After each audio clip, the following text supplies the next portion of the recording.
और इस बार 4 सावन के सोमवार हैं, तो क्यों मनाया जाता है सावन का पर्व? विष्णु भगवान के हृदय में कौन बैठा है?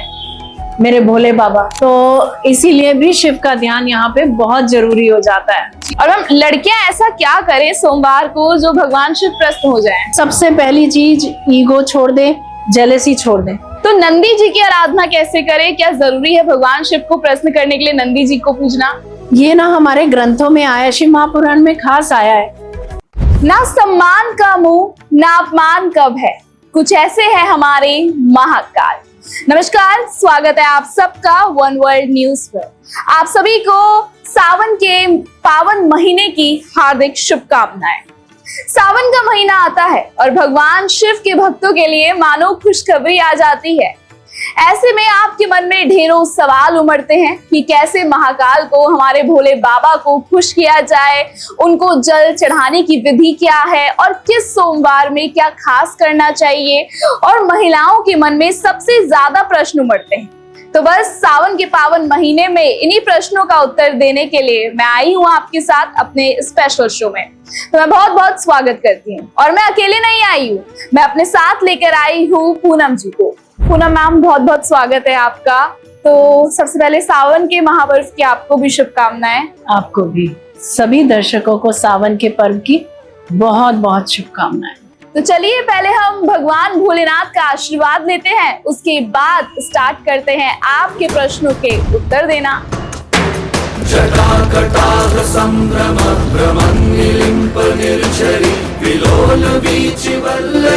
तो पूनम जी, सावन का महीना शुरू हो चुका है, पहला सावन का सोमवार भी आने वाला है और इस बार 4 सावन के सोमवार हैं।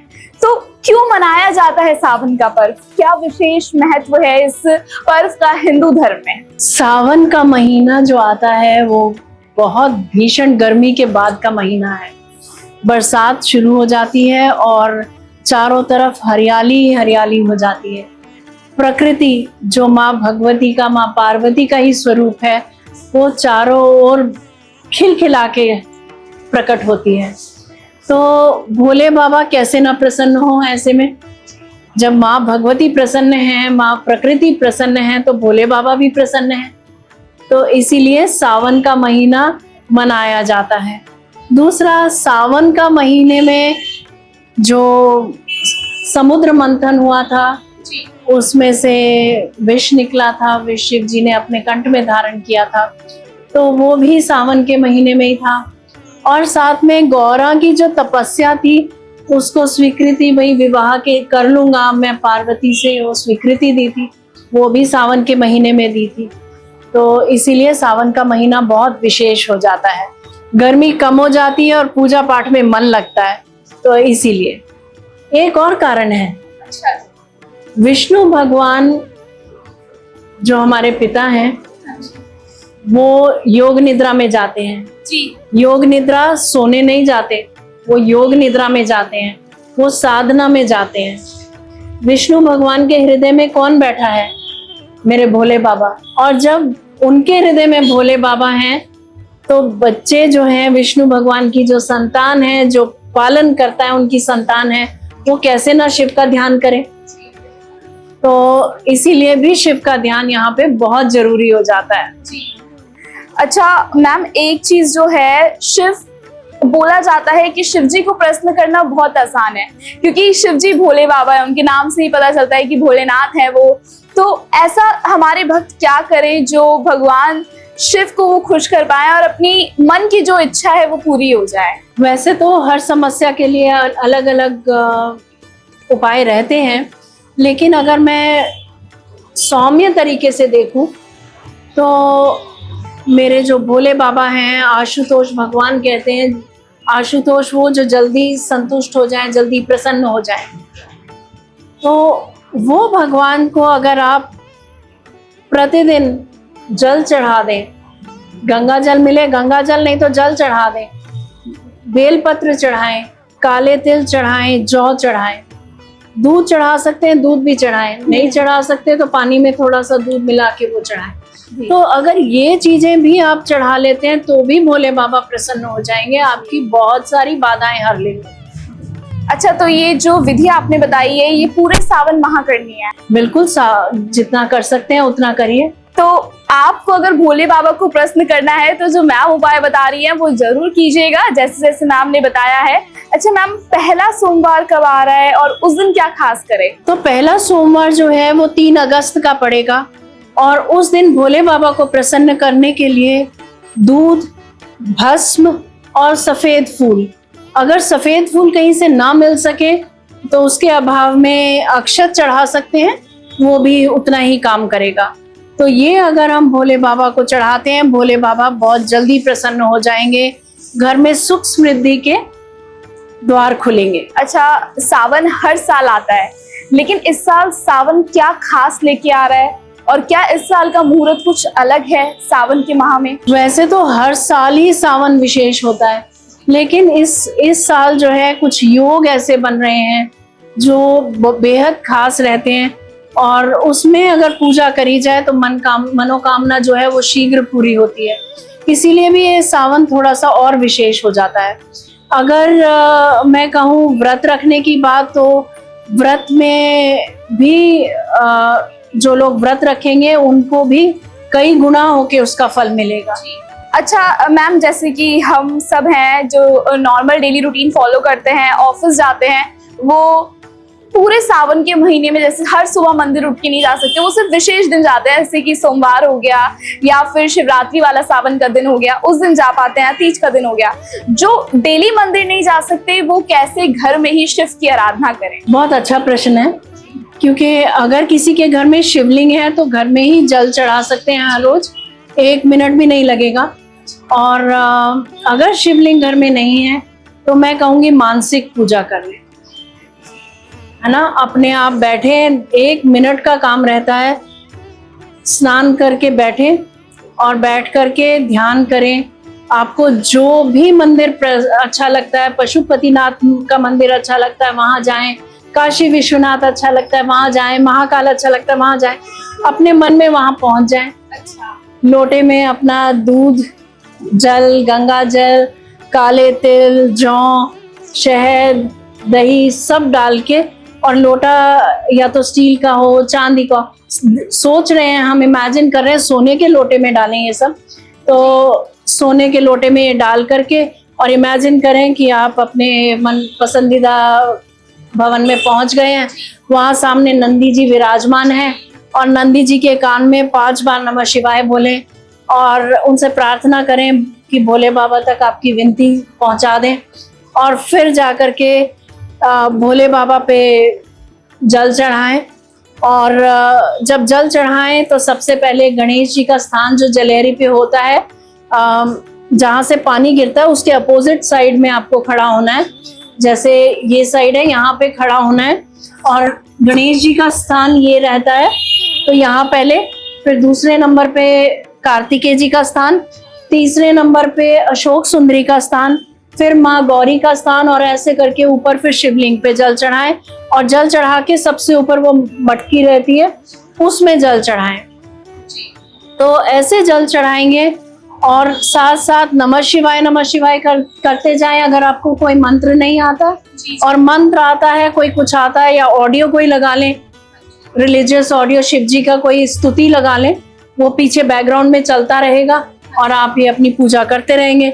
मुझे लगता है इससे अच्छी और कोई साधना हो ही नहीं सकती। मैम, जैसे कि आपने बहुत अच्छे तरीके से बताया कि घर में रह के कैसे मानसिक पूजा कर सकते हैं। अब हम मंदिर में ही बैठे हैं, हमारे पास शिवलिंग है, एक बार उन दर्शकों को भी बता दीजिए कि शिवलिंग की पूजा असली रूप में कैसे की जाती है, कैसे भगवान शिव को जल अर्पण किया जाता है, या जो उनका अभिषेक है वो किस प्रकार, अगर कोई पंडित जी नहीं है तो वो कैसे कर सकते हैं।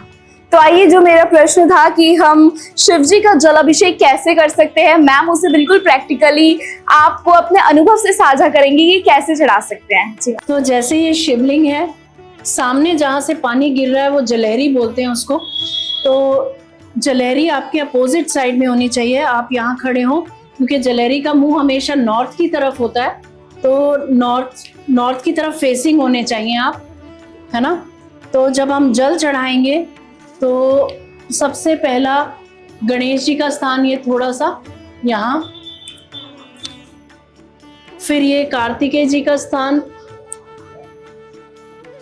यहाँ पर, और बीच में शिव जी की जो पुत्री है अशोक सुंदरी, उनका स्थान यहाँ पर। और फिर थोड़ा सा जल चढ़ाते चढ़ाते यहाँ पे ले आएंगे नीचे पार्वती के हस्त कमल तक, और हस्त कमल से ऊपर शिव जी पर ऐसे जल चढ़ा देंगे। तो आपको साथ साथ बोलते जाएं अपना कोई भी जो आपको मंत्र पसंद है या जो भी आपको धुन पसंद है ना। शंकर शंभो नमः शिवाय, हरे हरे शंभो नमः शिवाय, नमः शिवाय, नमः शिवाय। इस तरह से जल चढ़ाएं प्यार से, भोले बाबा अवश्य प्रसन्न होंगे। अच्छा मैम, जल में कुछ विशेष सामग्री वगैरह जो भक्त डालना चाहे अपने स्वामी को खुश करने के लिए? बिल्कुल, दूध, कच्चा दूध जी, फिर मीठे में थोड़ी शक्कर डाल लें, शहद डाल लें, दही डाल लें, गंगा जल डाल लें जी, काले तिल, जौ, ये सब, दुर्वा, ये सब चीजें डाल सकते हैं आप। जी बिल्कुल। तो मैम आपने बहुत अच्छे से, मेरे को उम्मीद है समझ आ गया होगा दर्शकों को, आपने जिस हिसाब से समझाया कि कैसे शिवलिंग को जल चढ़ाया जाता है और उन क्या क्या चीजें हैं जो चढ़ाया जाए, बेलपत्र वगैरह, ऐसी कौन सी चीजें हैं जो भगवान शिव को बहुत प्रिय हैं? जो मैंने जल में डाली वो तो है ही है, उससे बहुत सारा पितृ दोष, हमारे काल सर्प दोष सब समाप्त हो जाते हैं। उसके अलावा बेलपत्र हो गया, श्वेत आर्क हो गया, या क्या है?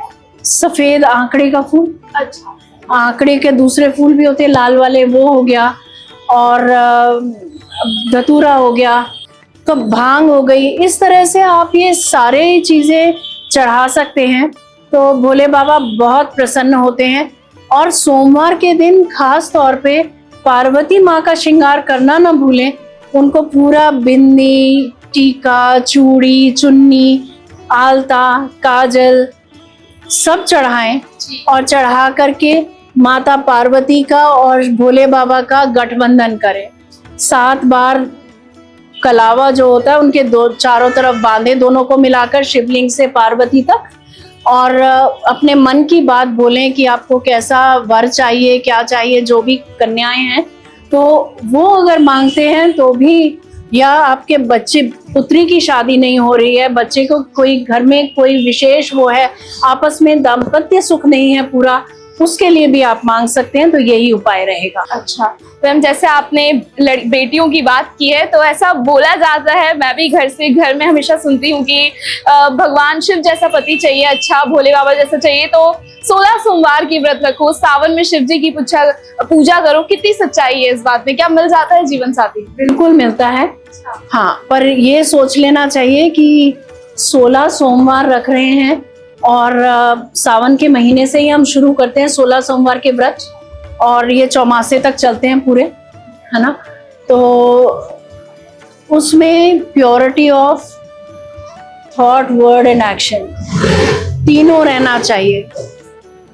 मन, कर्म और वचन से, तीनों से मन बिल्कुल निर्मल कर लें अपना। आप जैसा वर मांगेंगी वैसा भोले बाबा आपको वर देंगे, क्योंकि वो जल्दी प्रसन्न हो जाते हैं। तो अपने वचनों को बड़ा सोच समझ के बोले वहां पर। अच्छा मैम, हरे रंग का क्या महत्व है सावन में? हम बोलते हैं हरी चूड़ियां पहनिए, जैसे हमने भी हरा पहना है, सब कुछ हरा हरा रखिए, भगवान शिव को प्रिय है। बिल्कुल, क्योंकि प्रकृति हरी है, सावन में हरा ही हरा रंग है। माँ जो है वो प्रकृति स्वरूपा है, तो वो हरा रंग जो खिड़की आ रहा है, माँ जो है प्रकृति के हरियाली के रूप में चारों तरफ छाई हुई है, तो भोले बाबा का वो हरा रंग प्रिय है, इसीलिए हरे रंग का महत्व है। और मैम, लड़कियां ऐसा क्या करें सोमवार को जो भगवान शिव प्रसन्न हो जाएं? मैं तो ये बोलूंगी, मन बिल्कुल साफ रखें। सबसे पहली चीज, ईगो छोड़ दें, जेलसी छोड़ दें, अपने आप को किसी के साथ कंपेयर ही मत करें।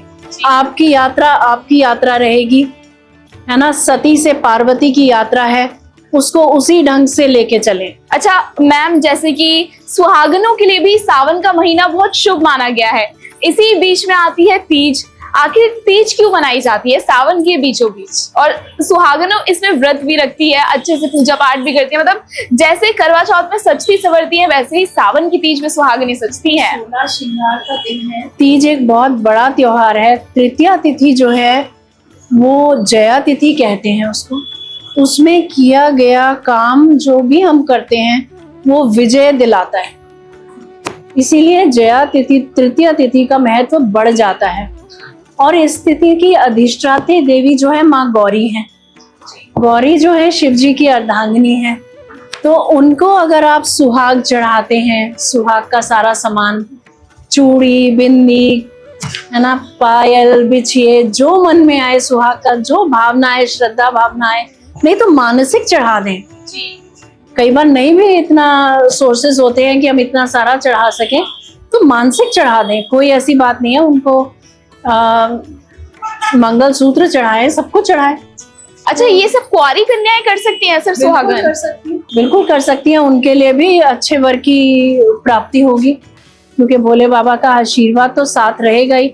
और वो वाइब्रेशनल एनर्जी जो उस समय तृतीया तिथि के दिन होती है माँ गौरी की व्याप्त, एक तो चारों तरफ माँ प्रकृति रूप में व्याप्त है, एक तृतीया तिथि आ गई, वो माँ गौरी का विशेष दिन हो गया, तो इसीलिए तृतीया जो है वो बहुत खास हो जाती है सुहागनों के लिए।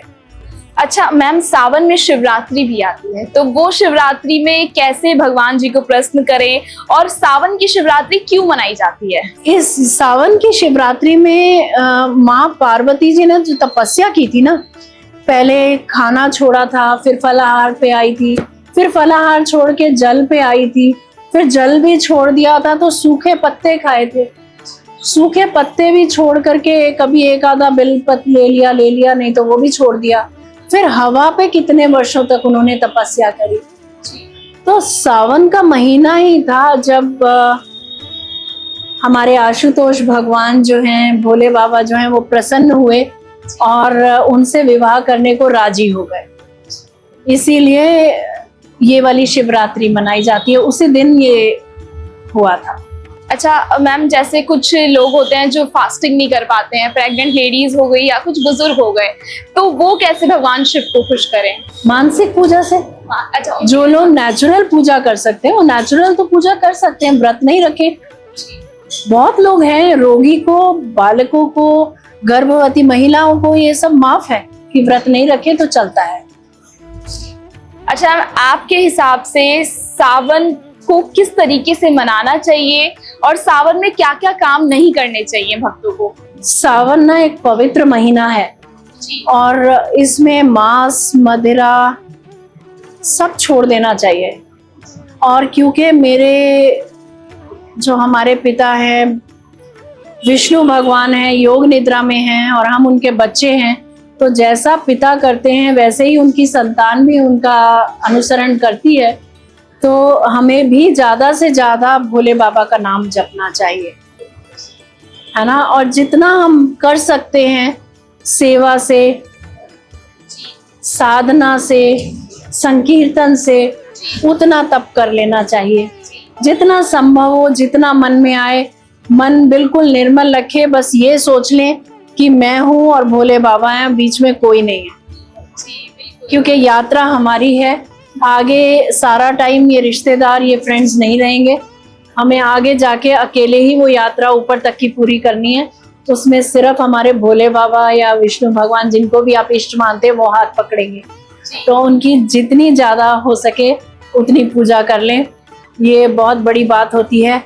जल चढ़ाने के लिए तांबे का लोटा कभी भी ना लें, क्योंकि उसमें दूध डालते ही वो जहर बन जाता है, तो वो बिल्कुल पुण्य की जगह पाप लगता है। फिर दूसरी चीज, केतकी का फूल कभी ना चढ़ाएं भोले बाबा पर। तीसरी चीज, तुलसी का पत्ता कभी भी भोले बाबा पर नहीं चढ़ता। तो ये चीजों का ख्याल हमेशा रखें कि जैसे हमारे घर कोई मेहमान आता है, हम उसकी बात का ध्यान रखते हैं कि उसको क्या प्रिय है, क्या अप्रिय है, जो उसको फेवरेट फूड्स हैं हम वो सर्व करते हैं। इसी तरह जब हमारे सामने भोले बाबा आए हैं तो उनके फेवरेट चीजें उनको सर्व की जाएं और जो उनको चीजें अच्छी नहीं लगती उनको दूर हटा दिया। तो मैम, मेरे को उम्मीद है कि भक्तों के सवालों के जवाब तो मिल गए होंगे। आप अपनी तरीके से अगर कुछ भक्तों को बोलना चाहती हैं, हमारी अपनी एक पर्सनल ऑडियंस है, तो आप क्या कुछ कहना चाहेंगी? मैं ये कहना चाहूंगी, क्योंकि भोले बाबा की जब हम पूजा कर रहे हैं तो भोले बाबा के हृदय में ना मेरे हरि बसते हैं। है ना।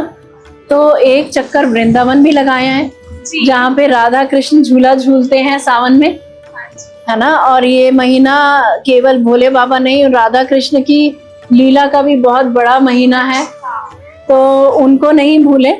चाहे योग निद्रा में हैं, वो भोले बाबा को जप रहे हैं, पर भोले बाबा के हृदय में मेरे हरि है, तो उनको भी नहीं भूले। और मेरे भोले बाबा एक ऐसे हैं जो हर एक को मान सम्मान लेके चलते हैं। सबसे पहला नाम महादेव का नाम, महादेव, देवों के देव महादेव। जहाँ ईगो शांत हो जाए वो महान हो जाता है, तो कोशिश करें ईगो शांत कर लें। दूसरा नीलकंठ, उन्होंने कंठ में जो है विष धरा था सागर मंथन का, और क्योंकि गर्मी इतनी उत्पन्न हो गई थी कि पार्वती माँ ने वो ऐसे कंठ पे विष को रोका, और देवताओं ने उनके ऊपर जल चढ़ाया ताकि वो गर्मी शांत हो जाए। तभी हम शिवलिंग पे इतना जल चढ़ाते हैं सावन पे। तो वो नीलकंठ भगवान है, यानी हमारे जिंदगी में जो है विषम परिस्थितियां हर एक की जिंदगी में आती हैं, कभी धूप से कभी छांव, पर ignore and move on should be the formula. मतलब इसको नीचे लेके अटक के नहीं रहना कि पेट में संभाल के रख लिया पॉइजन को। हमारी जिंदगी में जो विषम परिस्थितियां हैं उनको पीछे हटा करके यहीं पे रख करके, और अंदर ना जाने दे सिस्टम में, बाहर से बाहर, और मूव ऑन, आगे चलना है। तीसरा नाम आशुतोष, जो जल्दी प्रसन्न हो जाते हैं। चौथा नाम त्रिनेत्र, त्र्यंबकम, 3 नेत्रों वाले, यानी चारों तरफ का ध्यान रखने वाले। 2 नेत्र बाहर, 1 नेत्र अंदर, है ना। उसी तरह हमें भी अपनी अंदर की यात्रा, अंतर यात्रा का भी ध्यान रखना है और सबका मान रखना है। तो भोले बाबा के दरबार में मेरे गणपति बप्पा का भी मान सम्मान है, कार्तिकेय भगवान का भी मान सम्मान है, और माँ गौरी का, सर्पों का, इनकी पुत्रियों का, है ना, और सांप तक का। तो हर जीव का मान सम्मान, नंदी भगवान बैठे हैं साक्षात, तो हर जीव का वहां पे मान सम्मान है। तो हर जीव का मान सम्मान करना सीखें अपनी जिंदगी में, तो हमेशा प्रसन्न रहेंगे। अच्छा मैम, एक प्रश्न और मेरे मन में आया कि जैसे शिवलिंग के बिल्कुल सामने नंदी जी होते हैं, तो नंदी जी की आराधना कैसे करें? क्या जरूरी है भगवान शिव को प्रसन्न करने के लिए नंदी जी को पूजना?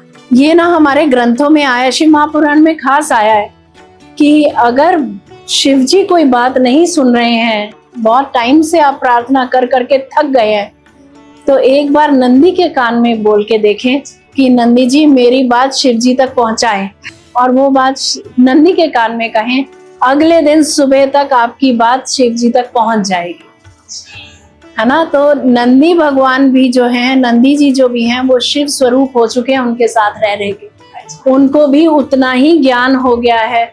मैं भेद नहीं कर पा रही हूँ यहाँ पे, है ना। तो नंदी का भी मान है, और नंदी भी बहुत प्रिय भक्त हैं। उनकी सेवा की कोई तुलना ही नहीं है, जो उन्होंने अपना जीवन पूरा दिया है भोले बाबा को, उनका सौभाग्य। तो देखा आपने, आपके प्रश्नों के उत्तर तो हमने दे दिए, लेकिन आपको हर पूजा की सफलता तभी मिलेगी जब आपका मन साफ हो, आप सच्चे मन से भगवान की अर्चना करेंगे, तो सावन का महीना आपके लिए शुभ है। लेकिन अगर मन में छल कपट रहेगा तो आपकी मनोकामना कभी भी पूर्ण नहीं होगी। और भगवान शिव को प्रसन्न करना तो सबसे आसान है। भगवान शिव तो हैं ही भोलेनाथ, उनका मन इतना भोला है, और वो देवों के देव महादेव हैं। इसी के लिए हम आए थे कि आपको कुछ बताएं, कैसे हमारे महाकाल हैं, कैसे हमारे देवों के देव हैं, क्यों मनाया जाता है सावन का महीना। हमने सब कुछ आपको बताया। अगर फिर भी आपके मन में कोई और प्रश्न है तो हमें कमेंट सेक्शन में जरूर लिखिएगा। मैं Tanisha Bhardwaj one world news के साथ आपके लिए ऐसी खास चीजें हर त्योहार पर लेके आऊंगी। फिलहाल के लिए हमें दीजिए इजाजत। जय महाकाल।